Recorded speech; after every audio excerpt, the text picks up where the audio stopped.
This is Faadi TV UG. Subscribe.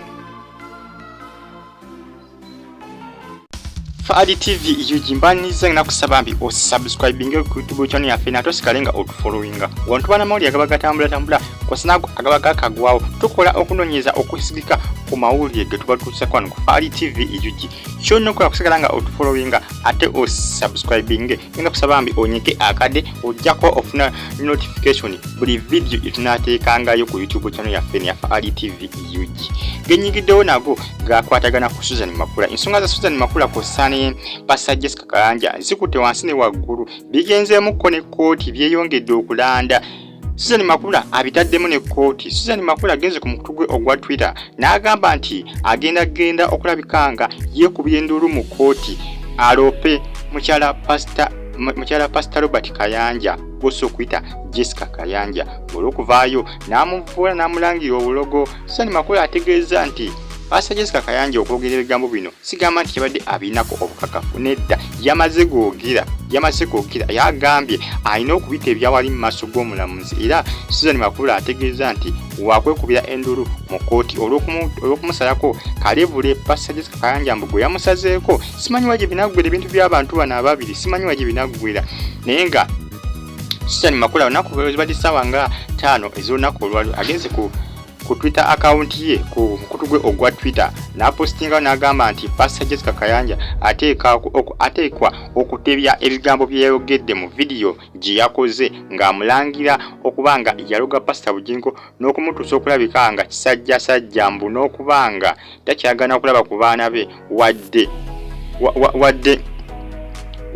n'okubaako obuyambi bwawa abaana be n'okubanga takyabala abaana be nga baana be era nti Suzan Makula ategeeza nti Pastor Jesica Kayanja ateekwa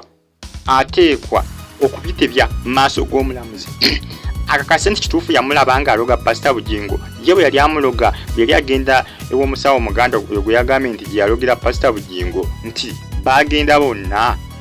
bonna ye naye era nga Suzan Makula ategeeza nti Pastor Jesica Kayanja video gye yakoze yabadde alaganga amumanye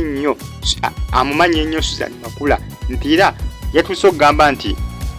yatugidde okugamba nti yaloga Pastor Bugingo yabadde nga amumanye nnyo era bw'oyinza okugamba bagendanga bonna ew'omusawo omuganda era nategeeza nti kagendeko mu Kooti osanga akamanyiro kanaakoma mu bantu mbu abasusse okumuvuma ennaku zino olw'okubanga mbu ye mukyala wa Pastor Bugingo muno olw'okubanga mbu yatwalako Teddy ennamba mbu yalyako Teddy ennamba eya Pastor Bugingo mbu n'amweddiza era Suzan Makula agambye nti Pastor Jesica Kayanja agenda kufuuka kyakulabirako eri abo bonna abamuvuula kosa n'okumuyisaamu amaaso ate agambye mbu agenda kufuuka okulaba nga Kooti ebaako kyekola ku Pastor Jesica Kayanja wabula obutaba simanyi wagye lunaggwira mukyala musumba na mukyala musumba wulira gwe verses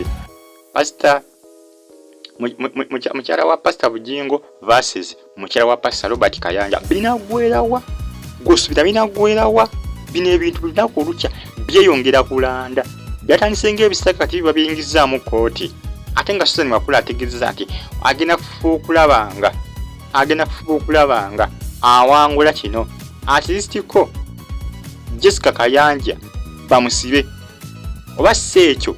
abeeko kyakola okumulirira n'okumwogerako kalebule.